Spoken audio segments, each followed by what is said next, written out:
Boa noite, irmãos. A graça e a paz de Jesus habite sempre em nossas vidas, porque Ele é quem transborda o nosso interior com a sua graça, com o seu amor, com a sua compaixão, com a sua misericórdia. Queridos, vamos ficar de pé, vamos orar ao Senhor.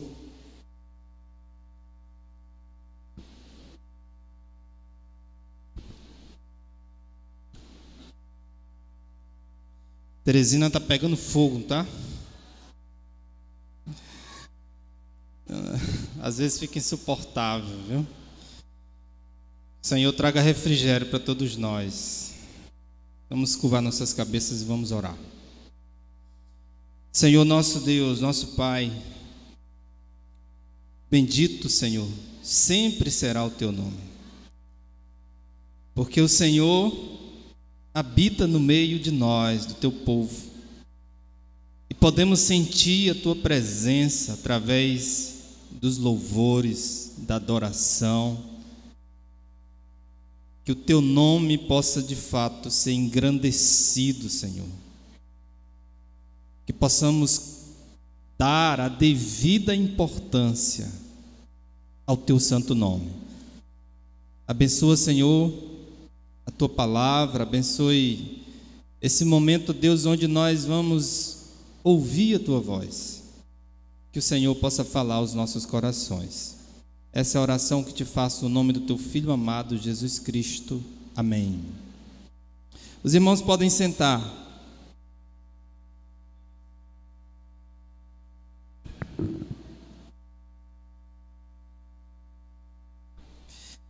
Som. Queridos, vamos abrir nossas Bíblias. Vamos voltar para João 15 novamente.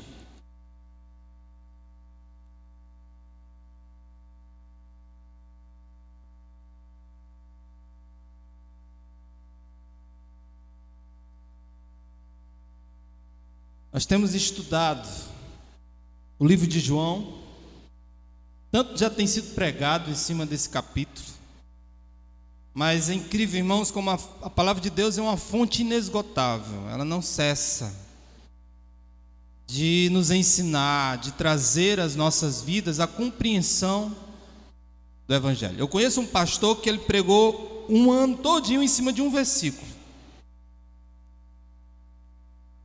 Um ano todo pregou em cima de um versículo bíblico. E nós aqui estamos estudando João capítulo 15. Vamos ler apenas o verso 16.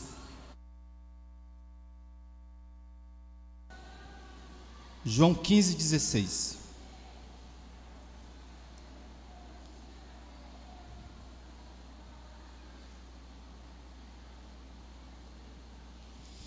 Amém?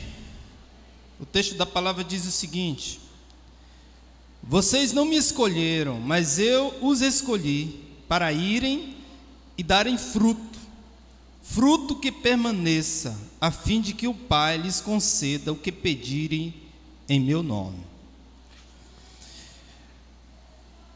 Eu fiz uma pergunta no informativo que vocês receberam, o guia de estudo. Inicia com uma pergunta bem pertinente. Eu acho que nós estamos vivendo um período no nosso Brasil, nosso tempo, onde nós precisamos fazer alguns questionamentos. E acredito eu que esse questionamento ele deve envolver a igreja.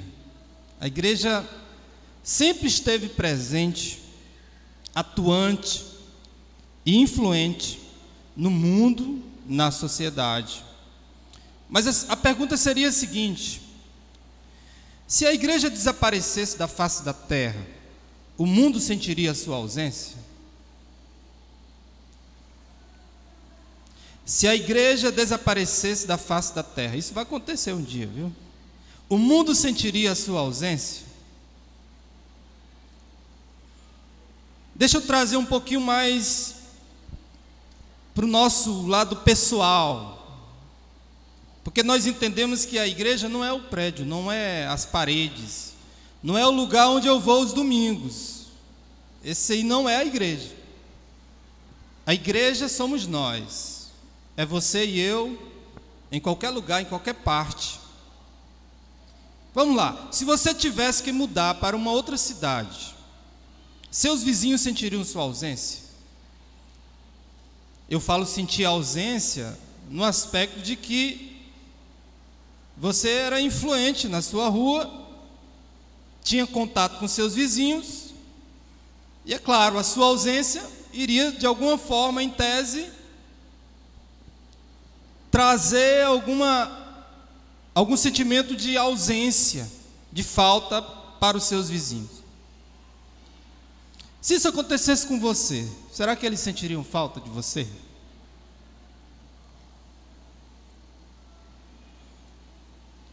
Alguns balançaram com a cabeça, acho que não. Agora, se o crente for aqueles crentes que dão um péssimo testemunho, e alguns vizinhos digam assim: tomara que esse crente vá embora da minha rua, porque eu não suporto mais. Eu acho que nós, meus amados, precisamos fazer essas indagações. Eu acredito que, talvez se você saísse, se mudasse para algum outro lugar, algumas pessoas poderiam sentir a sua falta. Mas talvez, passado algum tempo, eles esqueceriam de você. Talvez fosse aquele vizinho que, vamos dizer assim, não é quente nem é frio, né?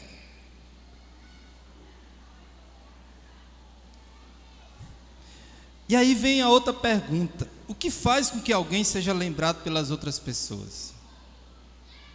O que me faz ser lembrado pelo meu próximo, por alguém que está perto de mim? O que faz uma pessoa ser notada?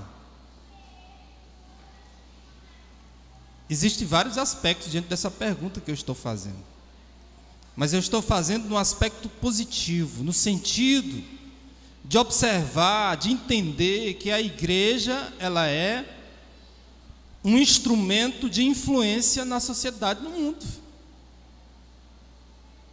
E aí esse questionamento vem à minha vida: será que eu tenho sido uma pessoa influente? Será que eu, como igreja, tenho marcado, tenho alcançado a vida das pessoas ao meu derredor?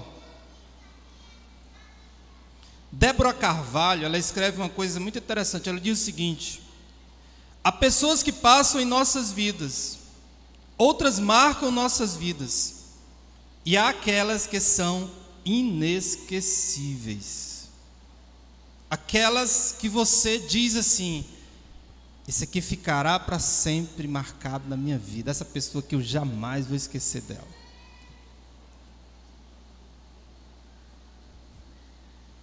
Geralmente quando alguém fica viúvo, né? E o cara perdeu a mulher, aí fica uns já pensando assim: quanto tempo ele vai casar com outra? A mulher fica viúva do marido, e aí começa a se especular: quanto tempo ela vai arrumar outro marido? Vai esquecer aquele homem? Eu sei que essa pergunta, ela, vamos dizer assim, possui esse sentido, esse aspecto de darmos importância ao outro. Mas é claro, o viúvo vai ter que casar com alguém, se ele quiser. Mas às vezes, meus amados, nós esquecemos ou não damos a devida importância a alguém, a uma pessoa. E isso muitas vezes acontece por quê? Porque nós deixamos de influenciar como deveriam. Jesus teve uma vida curta. Jesus viveu 33 anos. Jesus morreu com 33 anos. E olhe só, O ministério público de Jesus, a atuação pública de Jesus, ela aconteceu em apenas 3 anos. 3 anos. Mas Jesus viveu intensamente esses 3 anos. De forma que durante esses 3 anos, o que Jesus fez foi suficiente para impactar vidas e influenciar o mundo. Até hoje, Jesus influencia a vida das pessoas. Passados 2000 anos da morte de Jesus, ainda hoje Jesus consegue influenciar a minha vida, a sua vida e a vida de muitas outras pessoas. Ou seja, Jesus, ele foi altamente influente.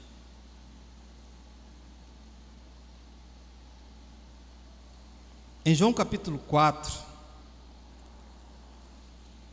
do 13 ao 14, interessante, quando aquela mulher chega ao poço para pegar água, e Jesus estava lá no poço,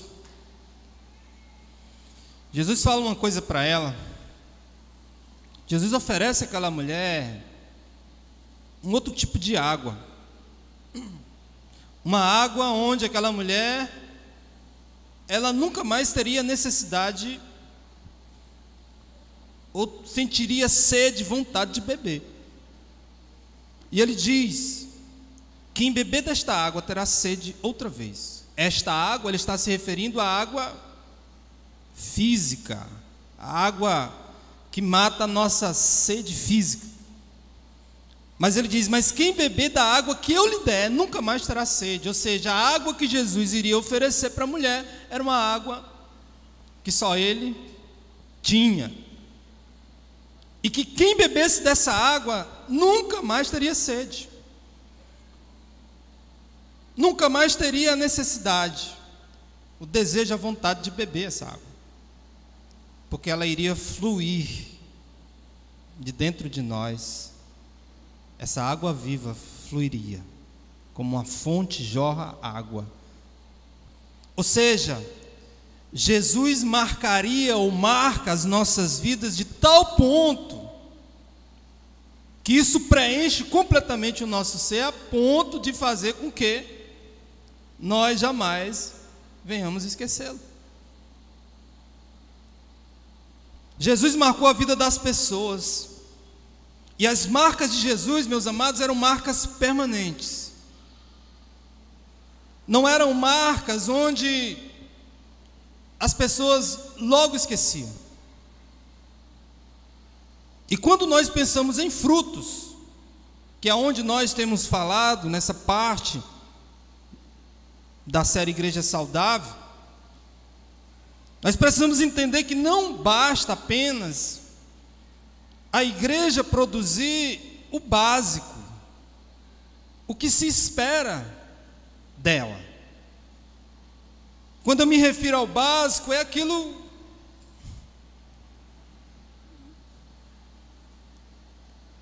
que é o feijão com arroz, como diz aí as pessoas. A ideia de Jesus, quando se refere à videira verdadeira, dentro do processo de podar os galhos, de fazer com que a videira venha produzir muito mais fruto, ela possui um aspecto muito mais profundo, porque o objetivo da videira, na visão de Jesus, se referindo a nós como igreja, não é apenas produzir frutos,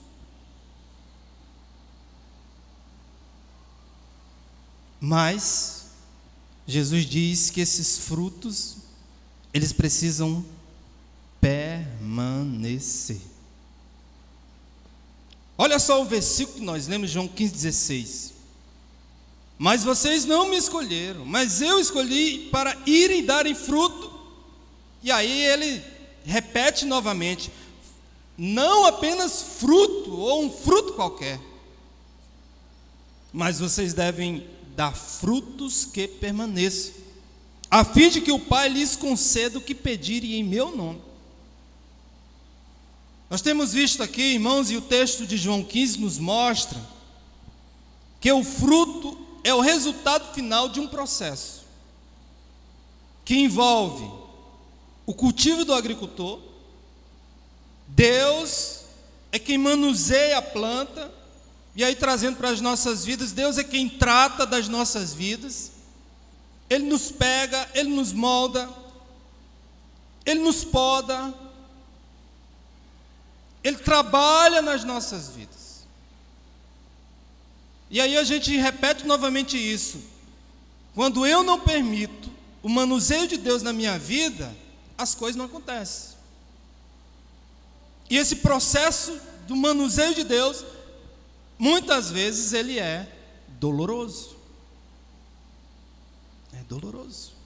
Porque tem coisa que a gente se apega e não quer largar, e Deus chega e corta, tira, não quero. Envolve o cultivo do agricultor, envolve a permanência dos galhos. Permanecer é responder a esse manuseio. À medida em que Deus vai manuseando os galhos, podando, cuidando, cultivando, aqueles galhos precisam permanecer. Sabe o que acontece, irmãos? Quando Deus começa a tratar da vida de algumas pessoas, elas não permanecem. Elas terminam deixando, não permitem. E aí, o texto diz que é necessário permanecer nele. Permaneçam em mim. Porque se vocês não permanecerem em mim, vocês não vão poder dar fruto. E o terceiro estágio do processo é a frutificação. É o resultado do processo. Depois que Deus trabalha, depois que Deus vai podar, depois que Deus vai me manusear, o resultado final é que eu vou estar apto a frutificar, vou produzir, eu vou dar fruto. Mas esse versículo do capítulo 15, versículo 16, me chama a atenção, porque o que Deus espera de nós não é apenas meros frutos. Eu fico pensando, irmãos, que muitas coisas que nós fazemos, e aí muitas pessoas se vangloriam, se exaltam, porque, olha só, eu faço isso e aquilo. Muitas coisas que nós fazemos, as pessoas do mundo também fazem. Fazem, e muitas vezes melhor do que muitos crentes. Quem disse que as pessoas do mundo também não produzem frutos? Produzem. Mas existe uma diferença aqui quando Jesus fala que os frutos que os discípulos deveriam produzir, deveriam ser frutos que permanecessem. Eu estava dizendo um dia para um irmão que disse: até o diabo produz fruto. É claro, com seus objetivos, seus propósitos, mas produz. Mateus 24, 24, Jesus alerta os próprios discípulos a respeito de muita coisa que iria acontecer na terra. Que se levantariam falsos cristos, falsos profetas, que realizariam grandes sinais e maravilhas, para que, se possível, enganar até os eleitos de Deus. Então, frutificar, fazer o bem ao próximo, por exemplo, cuidar de alguém, isso aí eu conheço muitas pessoas que não são crentes que fazem.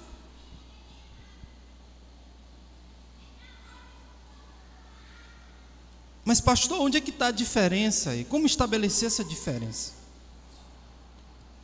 Nossa grande luta, meus amados, hoje como igreja, é causar essa diferenciação, é conseguir reproduzir o fruto genuíno, permanente, que um dia foi semeado por Jesus. Porque o fruto que Jesus produziu não foi um fruto qualquer. E é isso que a igreja de Deus deve fazer. Os frutos que Jesus produziu, meus amados, são inconfundíveis. são inconfundíveis. Não tem como confundir os frutos de Jesus. Mas a Bíblia diz que nós conheceremos uma árvore pelos seus frutos. Isso é muito claro. Duas coisas eu pontuei que traz essa diferenciação entre um fruto qualquer e um fruto que permanece.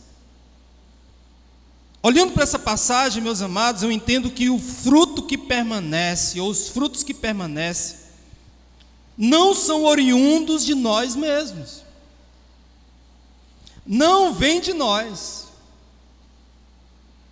Ou seja, os frutos que permanecem não vêm de nós mesmos. João 15, versículo 5.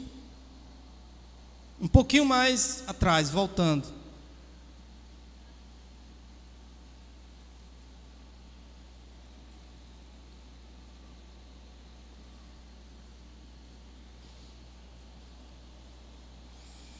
O texto diz assim, olha, eu sou a videira, vocês são os ramos.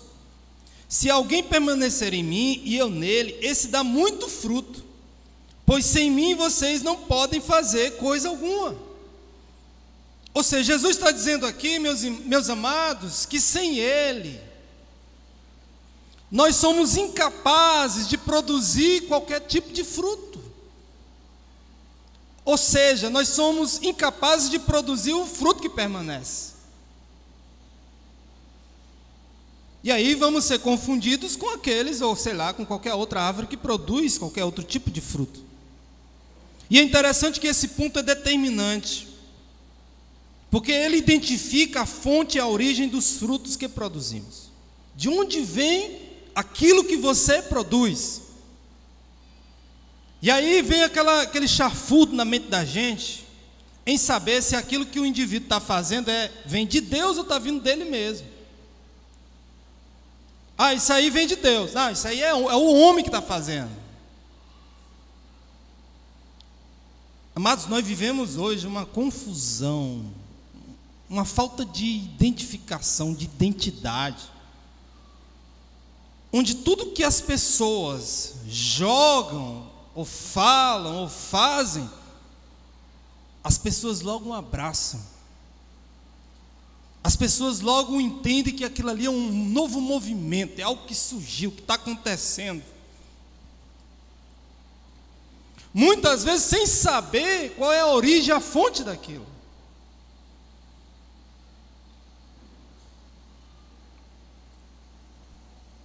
Jesus possui frutos inconfundíveis. O próprio Jesus atribuía, por exemplo, dos seus feitos. Tudo aquilo que Jesus fazia, ele não atribuía a ele mesmo. João 5,30 diz assim, olha, por mim mesmo nada posso fazer. Jesus, ele vivia, meus amados, diante das suas duas naturezas, a natureza humana e a natureza divina. E vez ou outra os religiosos chegavam para Jesus e tentavam ali entender o que estava acontecendo, porque ele fazia coisas que não era comum ao homem fazer. E aí gerava aquele conflito entre eles. Será que isso aí é do homem ou é de Deus? É Deus ou é o homem que está fazendo? João Batista havia mandado os seus discípulos perguntar se aquilo que Jesus estava fazendo, ou se ele era realmente o enviado de Deus. E aí Jesus, olha, os cegos veem, os coxos andam. Vocês podem constatar que aquilo que está acontecendo, que eu estou fazendo, não vem de mim, mas vem do próprio Pai. Lá no versículo 19 ele continua dizendo, eu lhes digo verdadeiramente que o filho não pode fazer nada de si mesmo, só pode fazer o que vê o pai fazer, porque o que o pai faz, o filho também faz. Entende-se que Jesus reproduzia e fazia aquilo que o pai fazia, sendo ele Deus.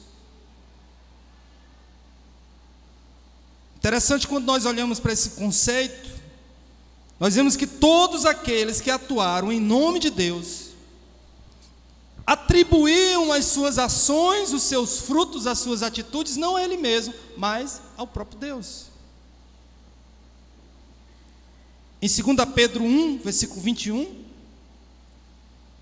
Pedro ele completa esse pensamento ao afirmar, dizendo que nenhuma profecia teve origem na vontade humana, mas homens falaram da parte de Deus, impelidos pelo Espírito Santo. Aqueles homens eram dirigidos, guiados, direcionados, conduzidos por Deus, diante das suas ações, diante das suas atitudes. Lá em Atos, eu tenho estudando o livro de Atos, eu fico impressionado com a atuação daqueles apóstolos, chamava a atenção das pessoas. E eles tinham que lidar com uma coisa muito perigosa, porque geralmente quando a pessoa faz alguma coisa, quem está vendo aquela pessoa fazer, tem uma tendência de querer atribuir o feito à pessoa. E ele então receber a glória, os aplausos, o louvor, e começar a se encher de si e dizer: eu sou o cara. Não é? E certa vez aconteceu um episódio com Paulo e Silas, e aqueles homens começaram a manifestar o poder de Deus na vida deles, fazendo curas, milagres, sinais, coisas maravilhosas estavam acontecendo. E de repente aquela multidão olhou para Paulo e Silas e começaram então a dizer: olha, os deuses encarnaram, estão aqui presentes na vida desses homens. E começaram então a chamar os apóstolos de deuses. Olha só, o agir de Deus nas nossas vidas é capaz de chamar a atenção de quem está perto, de quem está vendo. E muitas vezes aquelas pessoas, elas tentam atribuir a nós tal feito. E aí é onde nós confundimos as coisas. Os frutos que nós produzimos não vêm de nós. E aí Paulo e Silas rasgaram as suas vestes, dizendo: homens, nós somos como vocês. Nós somos instrumentos de Deus. Isso que está acontecendo aqui é o agir de Deus nas nossas vidas. Esse entendimento, meus amados, passava também pela mente de Paulo, que renunciava à sua própria vontade para viver a vontade de Deus. Em Gálatas 2:20 ele diz: logo já não sou eu quem vive, mas Cristo vive em mim. O que eu faço, o que eu estou fazendo no meio das pessoas é a manifestação de Cristo. Eu renunciei à minha própria vida, à minha vontade, para fazer a vontade de Deus. Ou seja, a glória não é minha, a glória é de Deus.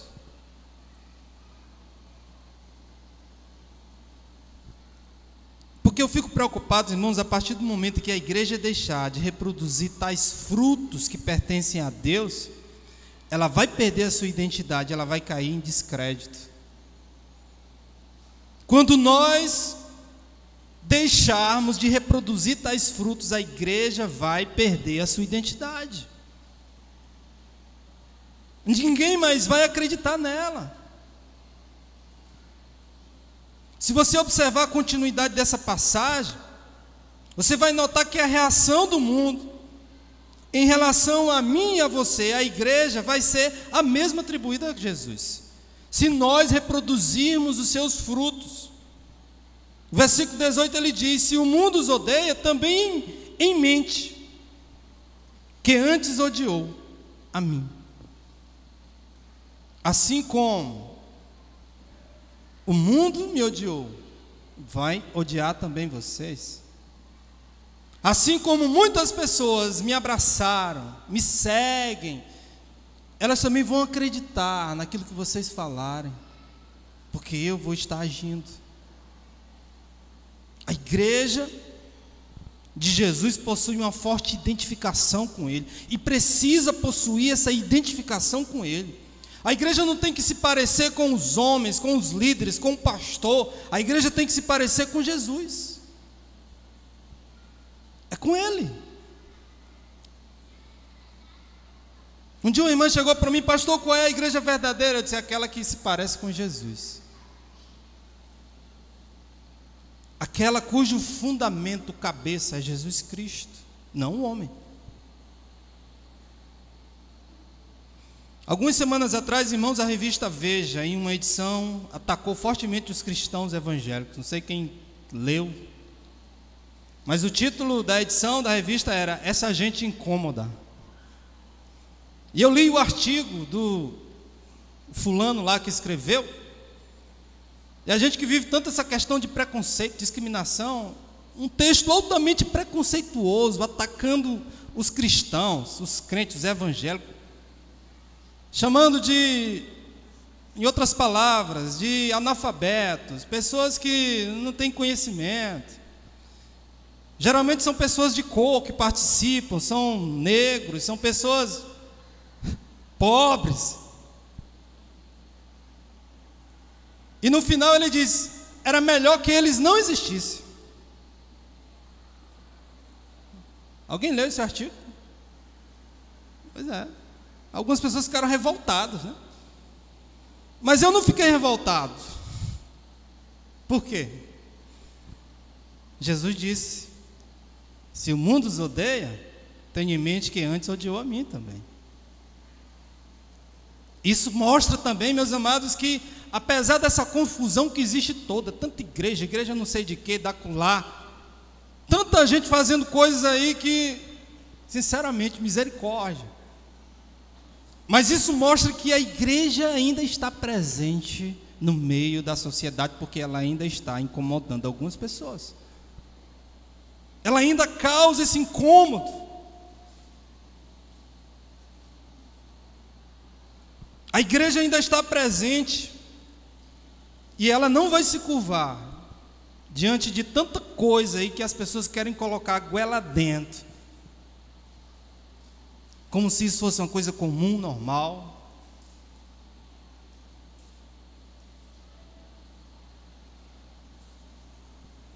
Outra coisa importante que eu observo, a primeira, é que esses frutos não vêm de nós. Os frutos que permanecem, eles vêm de Deus. O segundo ponto é que os frutos que permanecem, eles deixam marcas que não podem ser apagadas. Agora imagine uma marca na vida de uma pessoa, causada por um sentimento, e que você pode imaginar e pensar: isso aqui é uma coisa que não acaba. Eu vou ficar marcado com isso aqui para o resto da minha vida. Que sentimento seria esse? João 15:9.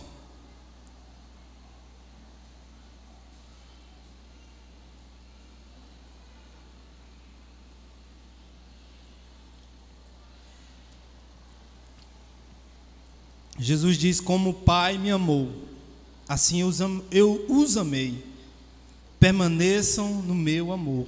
João 15:9. E eu gosto mais do 13, quando ele diz: ninguém tem maior amor do que aquele que dá a sua vida pelos seus amigos. A maior marca deixada por Jesus por nós foi o seu amor. Como a gente canta, né? O seu amor não falha. Não existe, irmãos, uma marca mais profunda, capaz de trazer consequências gigantescas na vida de uma pessoa, como o próprio amor. Porque o amor é o sentimento mais profundo que existe. E outra coisa, o amor foi feito para durar. Amor foi feito para durar. Como diz em 1 Coríntios 13, capítulo, versículo 13: assim permanecem agora estes três: a fé, a esperança e o amor. E o maior deles é... Às vezes eu fico vendo as pessoas não permanecerem num relacionamento com Deus. E às vezes, meus amados, esse fator me leva a imaginar, a pensar que essa falta de permanência, ela se dá pela ausência do amor. Muitas pessoas são atraídas a Deus por tantas outras coisas. As pessoas vão para a igreja atrás de tantas outras coisas. Vão atrás de cura, atrás de não sei o que de bênção, atrás de um casamento, atrás de não sei de quê, atrás de uma namorada, para tentar apaziguar uma desilusão, um sofrimento. E geralmente, quando você vai até Jesus atraído por outros interesses, que não seja o amor, aquilo não permanece. Não permanece. Não permanece. O homem deve ser atraído a Deus pelo amor, porque só o amor é capaz de fazer com que alguém de fato venha permanecer em Jesus. Quando Jesus encontra Pedro, depois de ressurreto, ele vai até a praia. O que Jesus cobra de Pedro? O que Jesus diz para Pedro? Por 3 vezes Jesus indaga a Pedro. O que Jesus queria ouvir de Pedro? O que ele queria saber de Pedro? Jesus queria saber se Pedro o amava de verdade. E é por isso que ele pergunta: você me ama? Você me ama, Pedro? Pedro, você me ama? Jesus por 3 vezes faz essa pergunta a Pedro.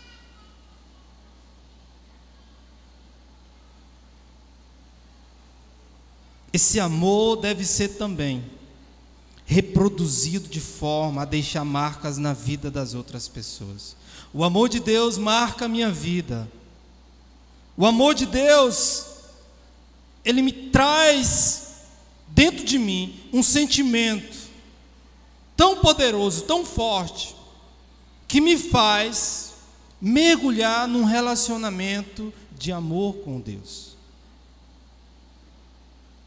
Tem muita gente se frustrando com igreja, religião, não sei o que mais. O problema, sabe o que é, queridos? É que as pessoas querem se envolver com a religião, querem se envolver com a igreja, querem se envolver com isso, mas não querem se envolver com Jesus. Porque o envolvimento com Jesus requer, sabe o que? Amor, renúncia.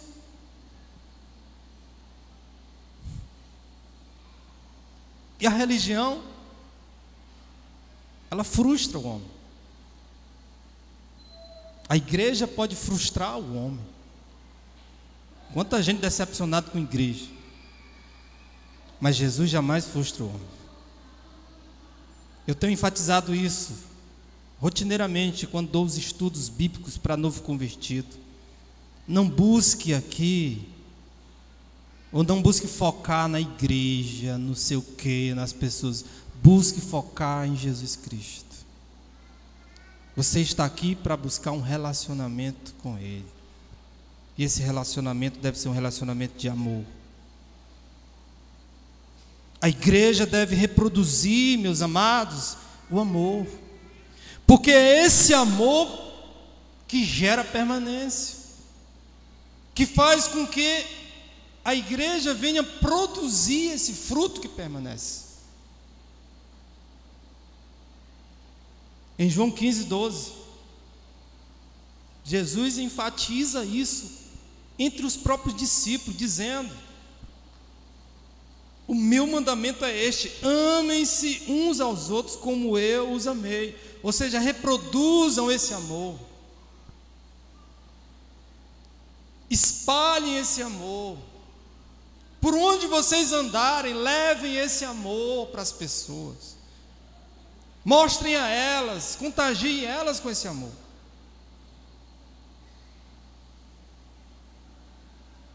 Porque esse amor, meus queridos, ele não é uma atribuição humana, não vem de nós mesmos, mas vem de Deus. Não é um amor qualquer, não é esse amor humano. Em Gálatas 5:22 diz que esse amor, ele é um fruto do Espírito Santo de Deus. Quando Paulo relaciona o fruto do Espírito, você sabe qual é o primeiro que ele relaciona, que está na lista? É o amor. Mas o fruto do Espírito é amor, alegria, paz, paciência, e assim ele continua. Deus é capaz de produzir em nós um sentimento que é capaz de romper todas as barreiras. O amor, ele gera na vida das pessoas mudanças, transformações. E só o amor é capaz de romper barreiras, limites que são superados. Eu tenho lido o livro de Atos e eu tenho ficado impactado com a história de Paulo. Tem alguns que não gostam de Paulo, né? Tinha um professor de teologia que ele não era muito fã de Paulo, porque ele dizia que Paulo tentava ofuscar Jesus. Que história é essa? Só porque ele disse assim: sede meus imitadores como eu sou de Cristo Jesus. Paulo em nenhum momento está dizendo ali que ele é melhor ou maior do que Jesus.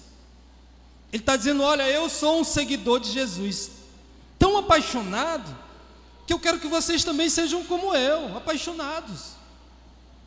Mas esse professor, não gostava de Paulo.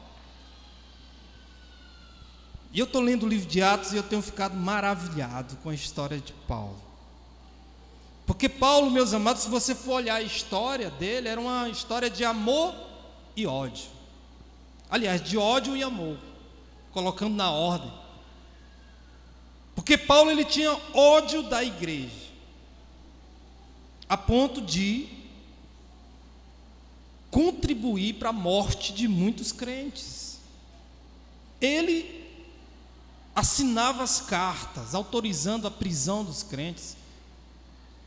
A morte de Estevão, por exemplo, Paulo estava presente ali e viu a morte daquele grande homem de Deus. Mas vejam só o que é o amor de Deus na vida de uma pessoa. Quando nós somos invadidos pelo amor de Deus e contagiados por esse amor transborda de nós e faz com que aquilo que era ódio vire amor. Paulo se torna uma pessoa amável e amado pela igreja. Ele escrevendo aos Coríntios, 1 Coríntios 16, 24, ele diz: recebam o amor que tenho por todos vocês em Cristo Jesus. E olhe só, a igreja de Corinto, meus amados, não era uma igreja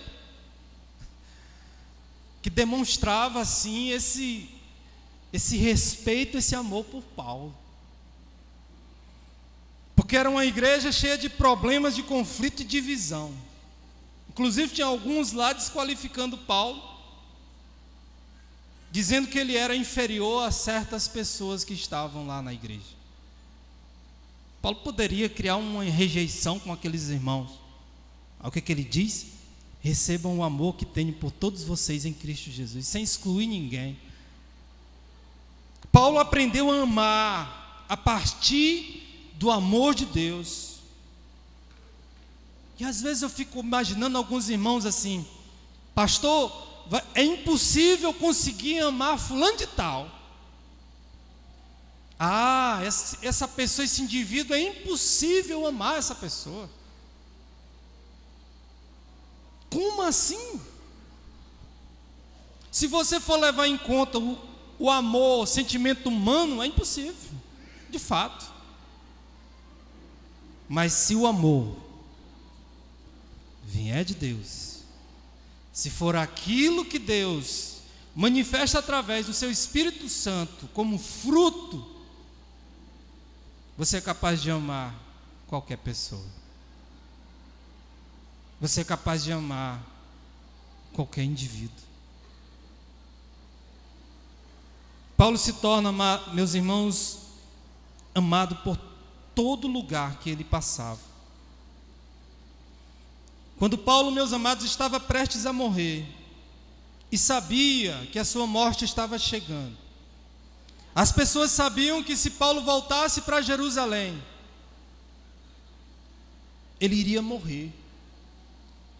E Paulo passa então pelas igrejas, ele passa por aquelas cidades, dizendo que vai para Jerusalém. E em certo lugar, ele chega numa cidade, num povoado, e as pessoas demonstraram como ele seria preso. Pegaram um cinto, amarraram as mãos dele, dizendo: Paulo, tu vai ser preso e morto dessa forma. E aí o texto mostra, meus irmãos, que Paulo responde e vê o amor daquelas pessoas para com ele. Paulo diz assim: por que vocês estão chorando e partindo o meu coração?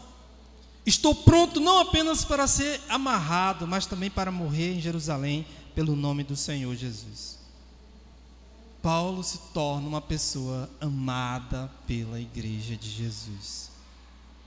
Quando ele vem preso no navio, todo lugar que ele para, os irmãos querem ir lá, levar comida, levar água, estar com ele.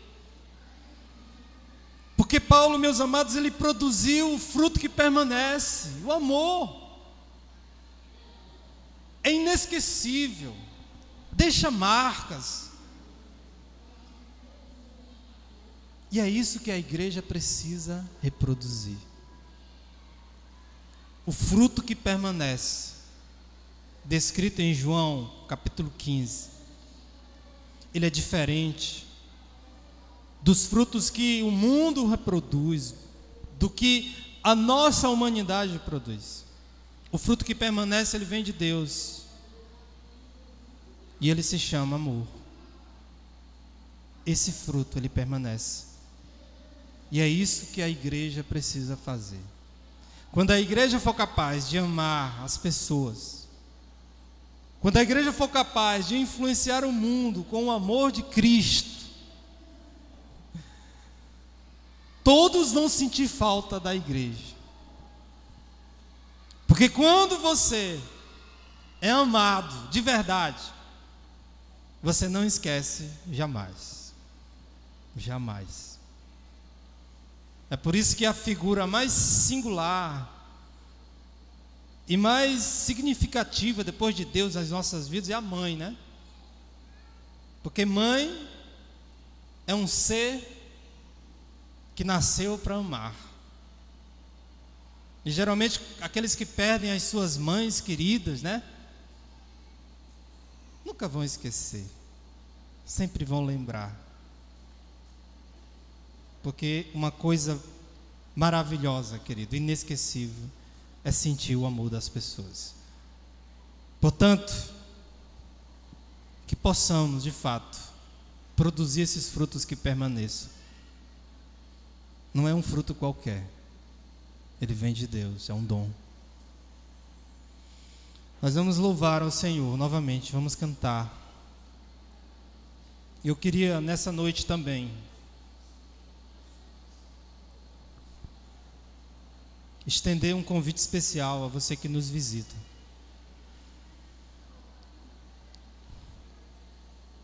João 3,16 diz assim: porque Deus amou o mundo de tal maneira que deu seu Filho unigênito, para que todo aquele que nele crê não pereça, mas tenha a vida eterna. Romanos 5,8 diz: Porque Deus prova o seu amor para conosco, pelo fato de Cristo ter morrido por nós, sendo nós ainda pecadores. Deus te ama, mesmo você não amando Ele. Porque Deus nos amou primeiro. Deus escolheu te amar. Deus escolheu amar você. E você é amado por Deus. Você ainda não mensurou o que significa isso. Mas Deus te ama.